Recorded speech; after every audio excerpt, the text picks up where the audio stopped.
Hola, buenas tardes. A nombre de Penguin Random House, sello Grijalvo, agradezco su presencia en esta feria de minería. Estamos aquí para presentar el libro de Ana Lilia Pérez, Mares de Cocaína, las rutas náuticas del narcotráfico. Estamos muy contentos, tenemos invitados de lujo, está con nosotros José Reveles y Julio Astillero, Julio Hernández. Para empezar la presentación vamos a hacer una pequeña lectura de uno de los pasajes del libro a cargo de Ligero Hernández. Pues como tenemos poco tiempo, pues empezamos. Gracias.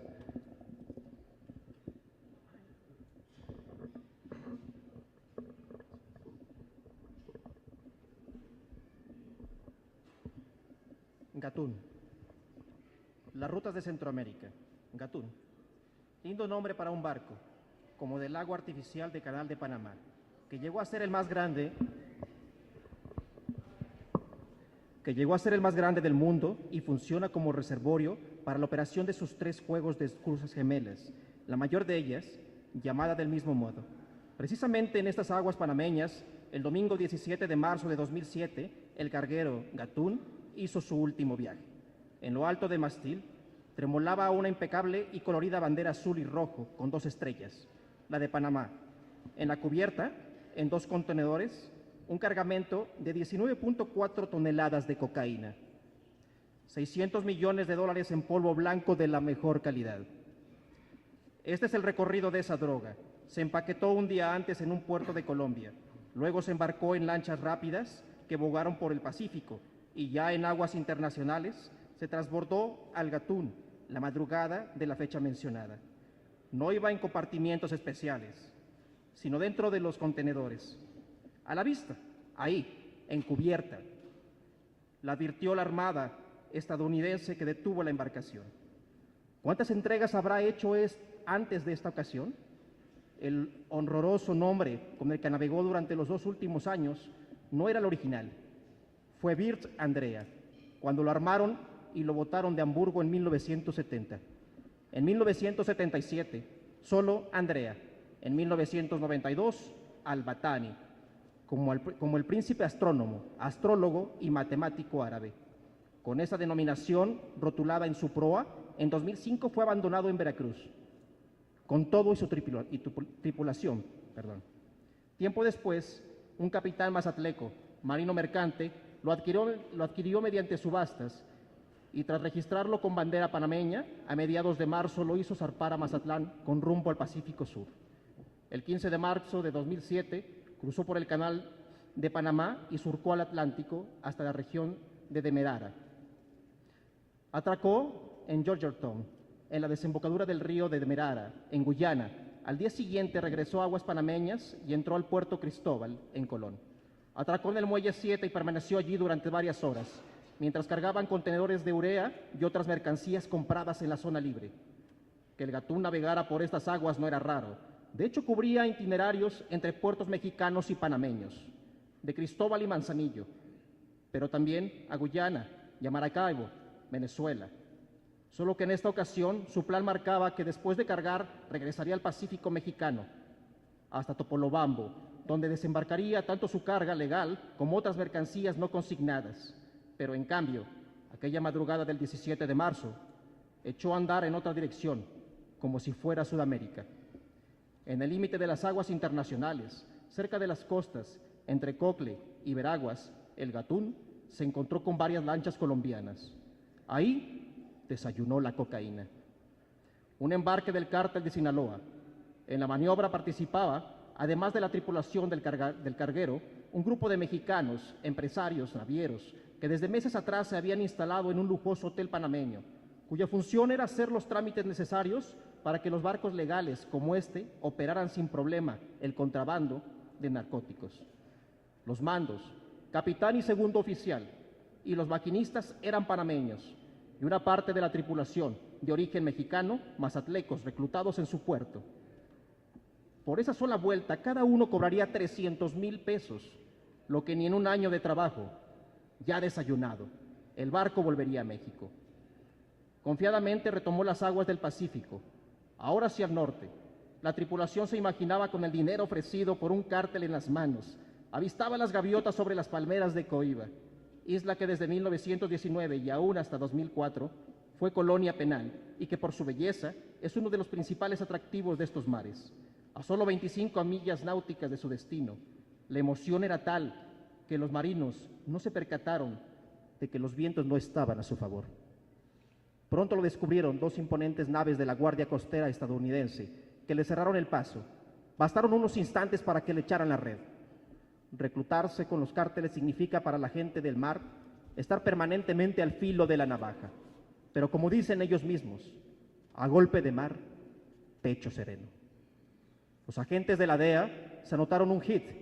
El decomiso récord en la historia de narcotráfico superaba las 13.6 toneladas de cocaína encontradas en el pesquero Lina María en septiembre de 2004, cuando lo interceptaron cerca del Galápagos, y las 13 toneladas que ese mismo mes descubrieron en el también pesquero San José, de México, cerca de Manzanillo. Muy lejos quedaban las 11.9 toneladas que el barco camboyano abanderado de Belice, Sveda Maru, ocultaba en su bodega de pescado cuando fue destinado cerca de Acapulco. Y las 11 toneladas que en los años 90 la DEA halló en el Natalie 1 de Colombia, cuando recorría el Pacífico de sur a norte. El de Natalie 1 en su momento fue el decomiso estrella de la DEA, pero las mafias, mientras los gobiernos latinoamericanos hablaban de avances en la lucha contra las drogas, tenían sus propios galardones. No han dejado de movilizar por los mares del mundo cantidades de droga mucho mayores. De hecho, lo de Gatún es solo una muestra de lo que hoy opera del cártel de Sinaloa. En este negocio, como se ha visto, las ganancias son variables, pues los destinos encarecen la droga. Un kilogramo de cocaína en Colombia o en México cuesta 10 o 30 veces menos que en Europa o en Australia.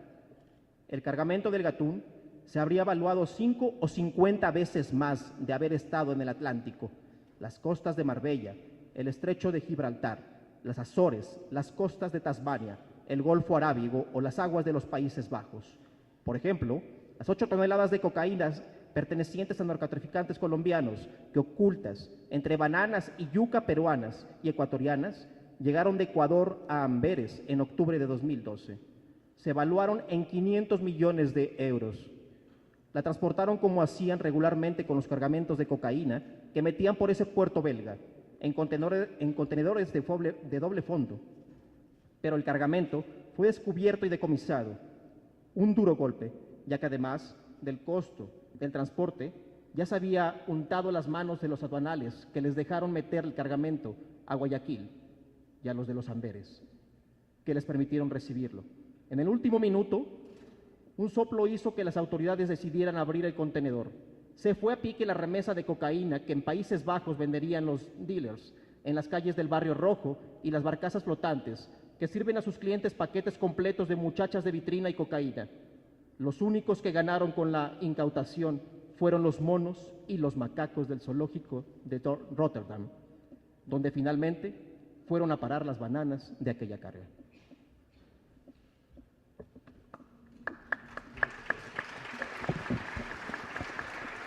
Gracias, Eligeo. ¿Estás de acuerdo que te pase la palabra? Bueno, ahora le paso la palabra a José Reveles. Muchas gracias.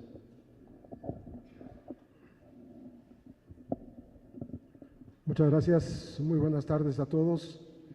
Me da un enorme gusto estar aquí junto a Ana Lilia, porque comprobamos en cada libro que ella saca a la luz, que no solo mejora su trabajo investigador, sino también su redacción y sus asombros literarios de plano. Me encanta. Mares de Cocaína es mucho más que este volumen que ustedes ven aquí. Es un mar de información. Es un océano de datos duros, una gira alucinante por las rutas del tráfico del oro blanco o de la nieve blanca que sustituyó con creces al sueño del dorado que tanto persiguieron los conquistadores de América en el siglo XVI. Esta nueva obra de la periodista Ana Lilia Pérez, autora de Camisas Azules, Manos Negras, sobre la hipócrita y enorme corrupción de los panistas, autora del Cártel Negro que documenta la infiltración de la delincuencia organizada en Pemex, ahora nos ubica en muchos sitios de la geografía mundial del tráfico de cocaína, desde las cuencas de los ríos Amazonas y el Orinoco, desde las costas de Colombia, Ecuador, Panamá, Costa Rica e islas del Caribe, hasta puertos españoles como Tarragona y Galicia, puertos italianos de Palermo y Nápoles, los de Hamburgo, los de Bremen en Alemania, Amberes en los Países Bajos, Manchester en Inglaterra o Marsella en Francia. Solo de ver la descripción que hace Ana Lilia en los lugares que visitó, lo llena uno de envidia. Pero también nos lleva de la mano a Guinea-Bissau, en la costa occidental de África, el quinto país más pobre del mundo. Nos dice que en un par de años se convirtió en un auténtico narcoestado, en una sucursal del internacionalizado Cártel de Sinaloa. Por Guinea-Bissau apareció un piloto llamado Carmelo Vázquez Guerra, con pasaporte venezolano, el mismo que con su hermano Miguel había operado el avión DC-9, que con más de 5,5 toneladas de cocaína aterrizó en Ciudad del Carmen, Campeche, contenidas en 128 maletas que venían con el cinturón de seguridad bien ajustado en cada uno de los asientos de otros tantos pasajeros inexistentes. Los traficantes mexicanos de Sinaloa, pero también los Zetas, ya llegaron hasta allá. Establecieron nexos con grupos criminales oficiales y mercenarios de Guinea, Mozambique, el Congo, Ghana, Nigeria, refiere Ana Lilia. Precisamente hoy se cumple un año de la captura de Joaquín El Chapo Guzmán Loera. Se conmemora, y no digo se celebra porque no hay absolutamente nada que celebrar, esa recaptura del capo que se había fugado sin problemas del penal de disque alta seguridad de Puente Grande.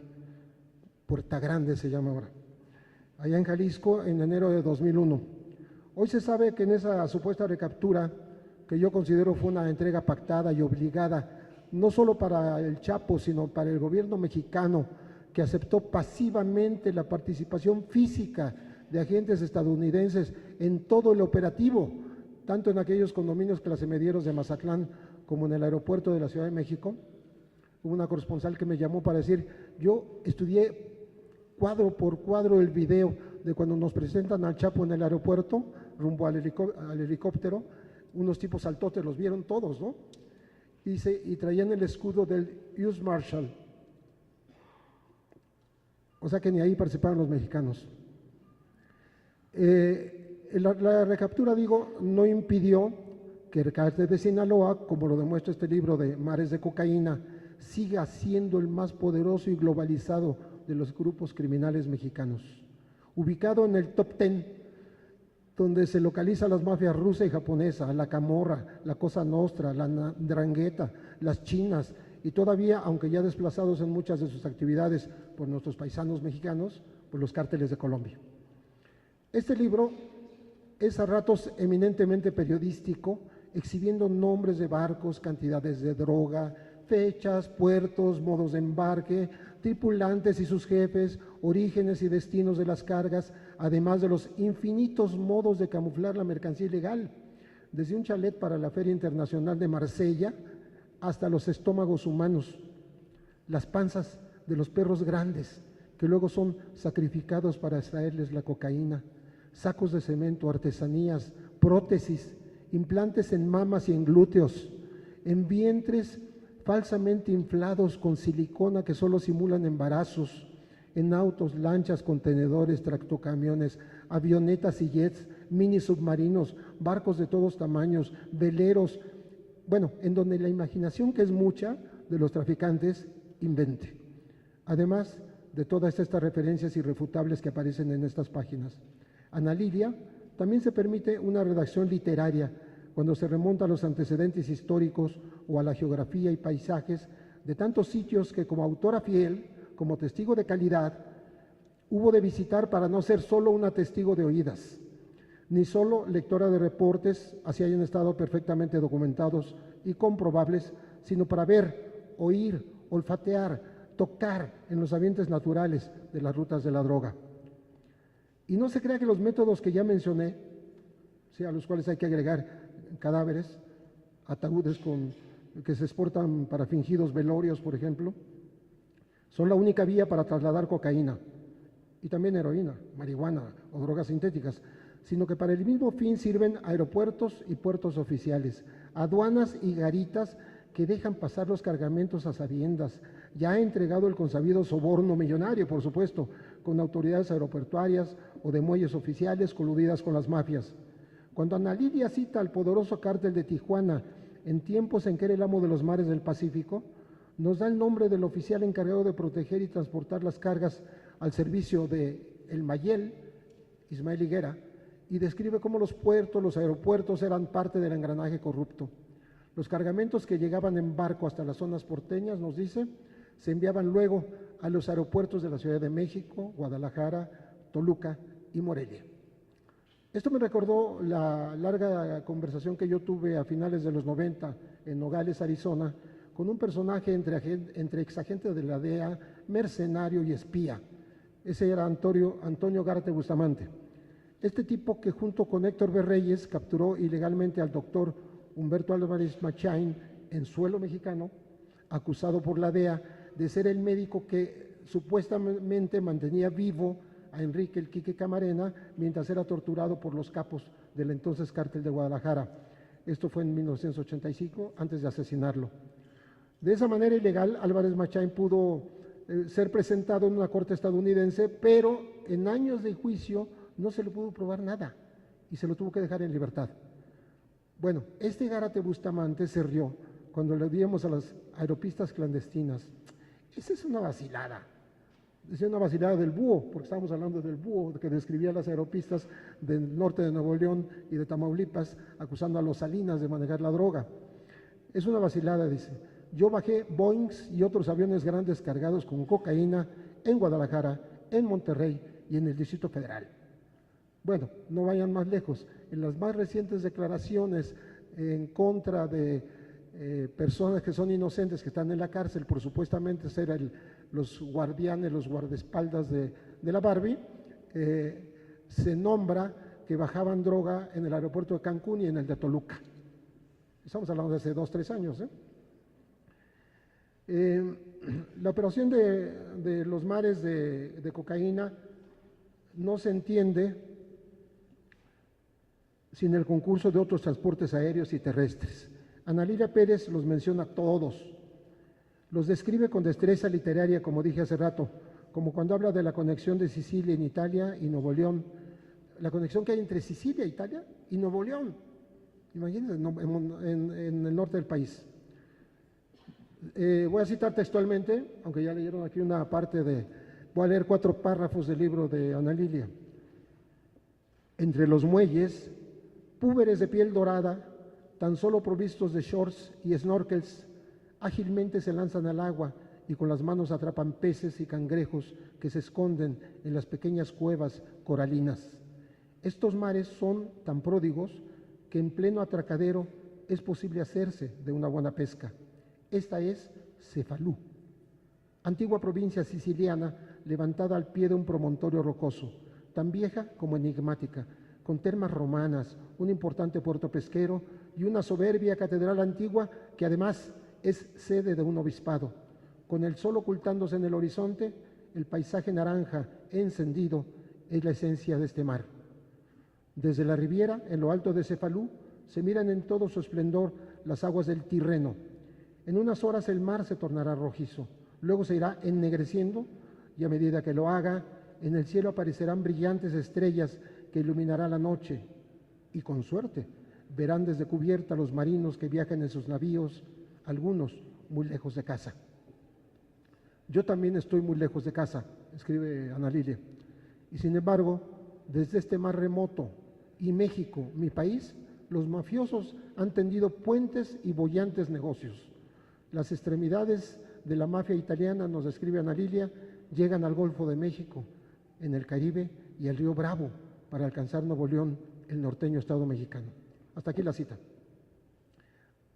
Hay que leer estas más de 300 páginas para enterarse de cómo las organizaciones traficantes cobran piso también en el mar, de cómo hay rutas navieras, como la que Ana Lilia seguramente va a ser súper famosa, la autopista 10, que comenzó a utilizarse no hace mucho, apenas en 2004 nos refiere, y que ha permitido a narcotraficantes mexicanos, con sus socios colombianos, gallegos e italianos, conquistar regiones tan distantes como Australia, las lejanas Islas Marshall, o se han aliado con los señores de la guerra en países africanos. Narcos neocolonizadores en esas regiones en donde hace más de una década no sabían siquiera qué era la cocaína, pero hoy tienen la capacidad económica de corromper, sobornar, comprar voluntades, gobiernos, empresas, sociedades. Han dirigido lo que hoy son ya narcoestados. Hoy el oro blanco se distribuye en toda la región conocida como el continente euroasiático africano, donde vive el 85% de la población mundial. Se trata del paralelo 10 que comienza 10 grados al norte de la línea ecuatorial del globo terrestre. Si se toma como zona cero la productora de la cocaína, o sea, estamos hablando Colombia, Perú, Bolivia, cruza Costa Rica, Colombia, Venezuela, Guinea, Costa de Marfil, Burkina Faso, Ghana, Togo, Benín, Nigeria, Camerún, Chad, República Centroafricana, Sudán, Etiopía, Somalia, India, Birmania, Tailandia, Vietnam, Filipinas, Micronesia, hasta el punto más remoto del Pacífico, que son las Islas Marshall. Ahí están todos los mares de cocaína. Mares de cocaína en donde conviven mares de corrupción, mares de muerte y de riquezas ilícitas inconmensurables, mares de historias y leyendas que parecerían producto del realismo mágico de 100 años de soledad, si no fueran tan ciertas y documentadas como las que aquí se plasman. Si alguien quiere entender el verdadero poderío de los traficantes de la cocaína, su dominación global, su criminal invasión de nuevos territorios en ascenso, debe leer estos mares de cocaína, donde aparecen las mafias con su poder corruptor, que atrapan y destrozan tierras, corrompen sociedades, pudren pueblos. Pero en aquellos lugares tan remotos como en África, al igual que en nuestro sufrido país México, negociantes de la droga y autoridades siempre van de la mano. Enhorabuena, querida Ana Lilia, por esta magnífica investigación, gigante en extensión geográfica y comprometida en una gran profundidad informativa. Gracias por este mapa, origen del mal, que se quiere empoderar del presente y del futuro del país, pero que muchos mexicanos estamos dispuestos a que no siga avanzando.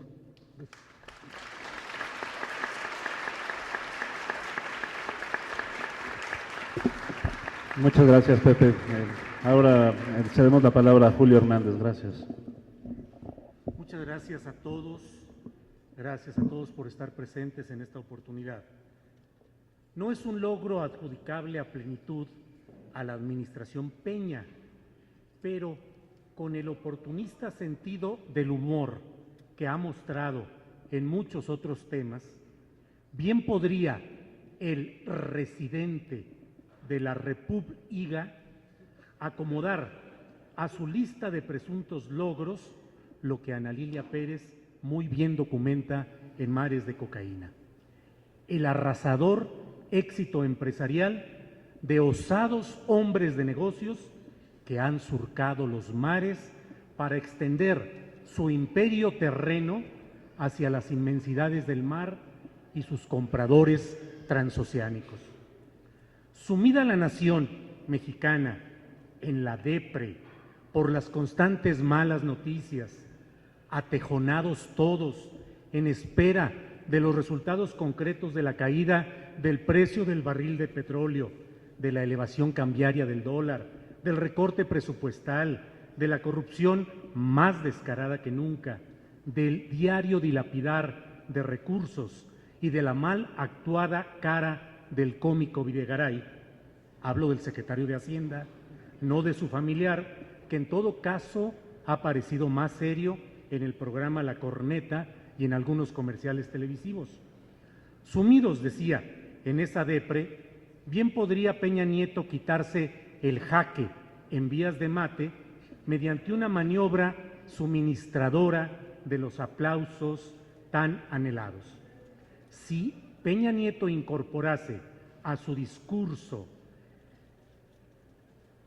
cotidiano la relatoría de lo que consorcios de narcotraficantes mexicanos han logrado con una creatividad a prueba de revisiones, aduanas y tecnologías de punta, con una organización precisión y confianza en sí mismos que desmiente las leyendas clasistas que pretenden adjudicar al espíritu mexicano un desánimo y una desidia históricas.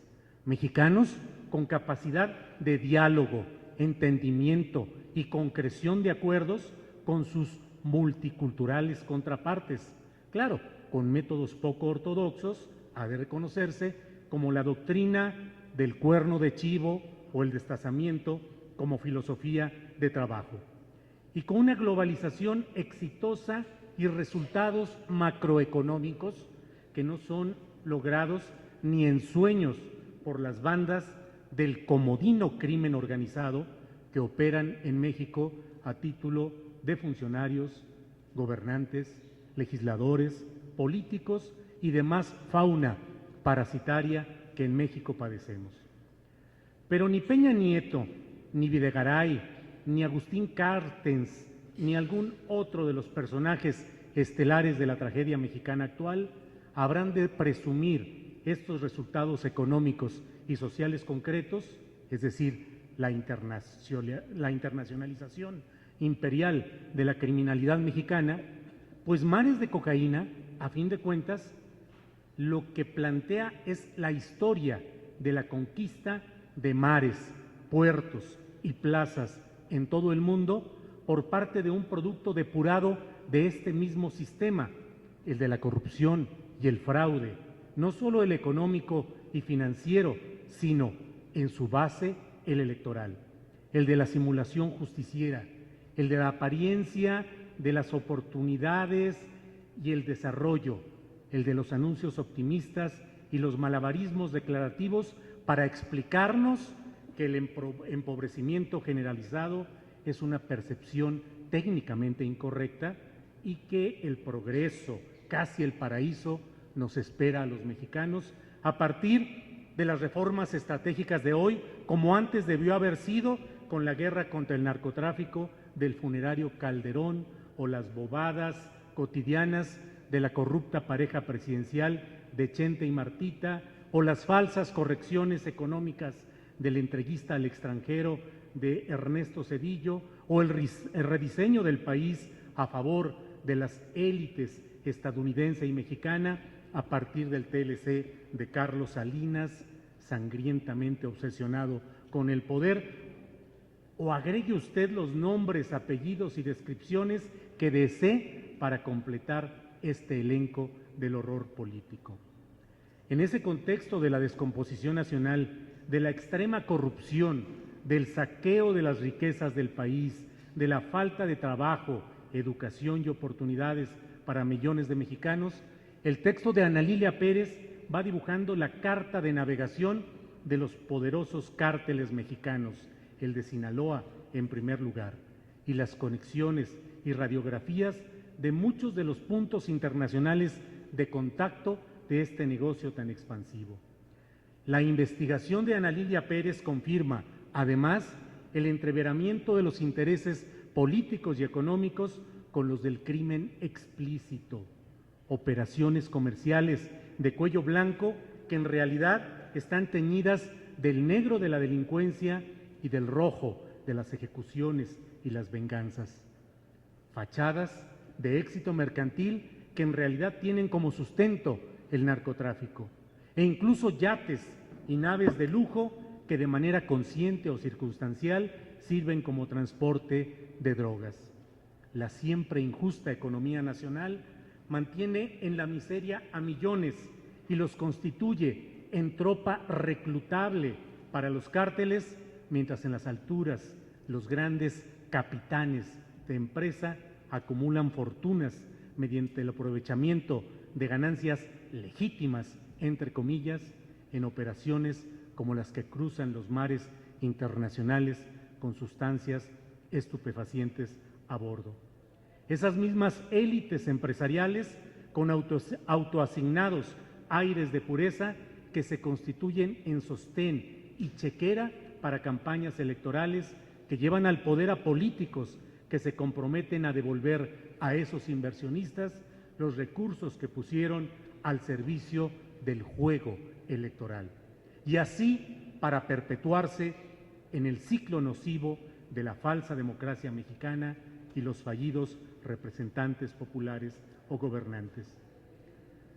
No es exagerado revisar las rutas marítimas nacionales, como lo hace Ana Lilia Pérez, para encontrar que las guerras entre bandos de narcotráfico, tanto las abiertamente criminales como las de los cárteles de políticos gobernantes, tienen como referencia puertos clave. En Michoacán, la batalla ha sido por el puerto Lázaro Cárdenas, con los mexiquenses dirigidos hasta hace poco por el comisionado Paulet Alfredo Castillo, en busca de arrebatar el gran negocio a los grupos locales, antes la familia, luego los caballeros templarios. ¿Y qué decir del Veracruz de Javier Duarte, convertido en botín político de corsarios?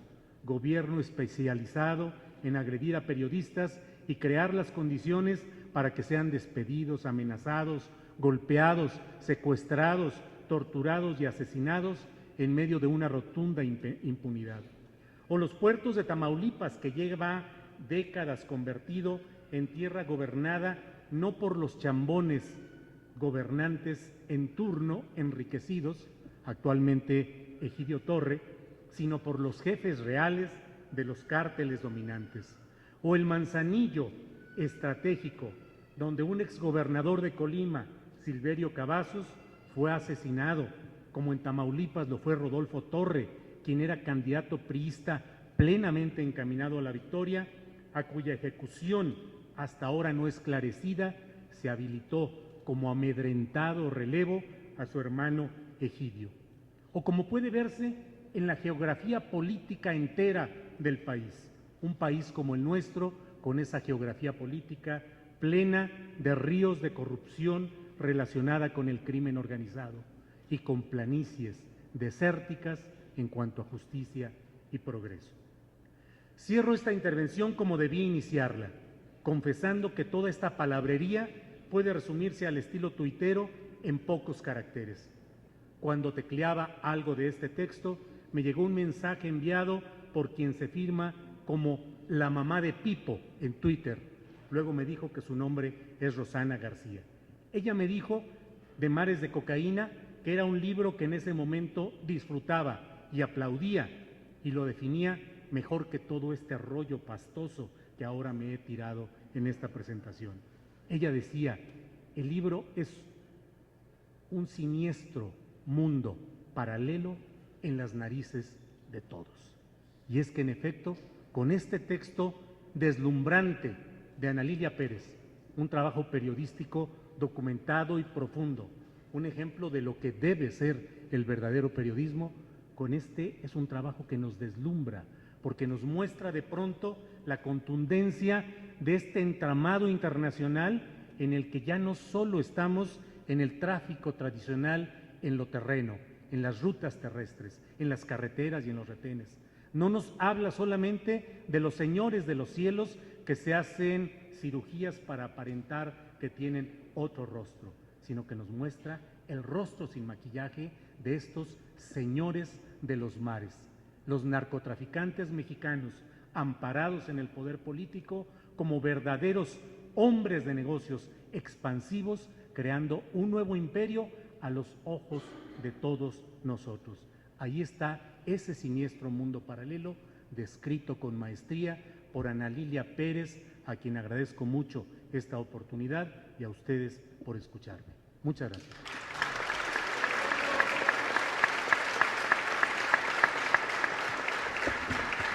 Muchas gracias, Julio. Ahora escucharemos a la autora Ana Lilia Pérez. Gracias. Bueno, buena tarde a todos y mi agradecimiento. Seré muy breve porque de pronto ya se nos terminó el tiempo y con las palabras de José Reveles y Julio Hernández, dos grandes periodistas, dos grandes pilares del periodismo mexicano, con tal detalle del trabajo que han comentado, bueno, no me resta más que agradecer a ellos el acompañarme el día de hoy, a la editorial por haber publicado esta información, por atreverse a publicar este tipo de informaciones Les he de comentar que el libro Mares de Cocaína ha sido el trabajo más complicado que he hecho como periodista, porque además, fuera de México, en la actualidad los mexicanos debemos enfrentar el estigma de que en el extranjero nos vean con cara de narcotraficantes a todos. Si ustedes viajan en un aeropuerto y saben que son mexicanos o en un puerto, lo primero que harán es detenerlos y ficharlos. En algunos países ya prácticamente se está pidiendo visa a cualquier mexicano que ingrese ahí. No hablo de Estados Unidos, hablo de los países europeos, que es en la actualidad el punto de mayor expansión del narcotráfico mexicano. Las autoridades europeas dicen que tienen sus razones y yo lo he podido confirmar en este libro, del cómo en la actualidad, si algo se está moviendo en México, son los cárteles de la droga. Cómo los cárteles mexicanos, a partir de estos últimos sexenios, donde hubo yo creo que un ahondamiento en el nivel de corrupción e impunidad en el país, el crimen organizado también ha sabido sacar partido de esa circunstancia. Y en todo esto que se ha descrito el día de hoy hay un elemento común, un elemento que es el eje de toda la situación que estamos viviendo en México, que se llama corrupción. La corrupción se limpia desde la Casa Presidencial y así se hace extensiva hasta la ciudadanía, que también nos toca asumir nuestra parte de responsabilidad. Pero en estos momentos no tenemos un gobierno de nuevo que esté a la altura de las circunstancias. El libro Mares de Cocaína es un libro que está documentando en efecto con datos muy precisos y una amplia investigación de campo y documental esta expansión que ha tenido el crimen organizado en todo el mundo, el poder corruptor de las mafias, y bueno, es un tema deprimente. Ahora que Julio hace su intervención muy al estilo del astillero, nos arranca sonrisas, pero no sabemos si reír o llorar, ¿verdad? Pero yo los invitaría a esta reflexión final al ver esta inmensidad de corrupción en el cual estamos inmersos o está inmersa la sociedad mexicana y hacia el exterior también, porque no solo México es corrupto, que nosotros nos pongamos la tarea de pensar en lo que nos toca hacer como actores sociales para buscar una salida a toda esta situación, sobre todo en estos momentos que estamos frente a una de las oportunidades pocas que tiene la ciudadanía de manifestar su voz, que son los procesos electorales, y que bueno, va a llegar el momento en que el mexicano en realidad ejerza su derecho a exigir la rendición de cuentas a todos los funcionarios de gobierno, y que bueno, solo de esa manera es la única vía para frenar la corrupción que hay en México y para frenar también estos mares de cocaína y este mar de corrupción en el que desgraciadamente estamos inmersos. Pero salgamos de aquí hoy optimistas, porque el hecho de que ustedes estén aquí acompañándonos quiere decir que México tiene muchos ciudadanos comprometidos, ciudadanos que tienen la inquietud de pensar en cómo hacer que la situación de nuestro país cambie. Agradezco de nuevo a mis presentadores de superlujo, agradezco a Enrique Calderón, el editor de este libro, el editor responsable, y al grupo Random House por confiar de nuevo en la pluma de esta autora, y los invito a que tengan un encuentro con este libro. Hay que lidiar con esa frustración de leer estos datos que finalmente tenemos que enfrentarlos. Es la realidad que tenemos y tenemos que hacerle frente. Muchas gracias.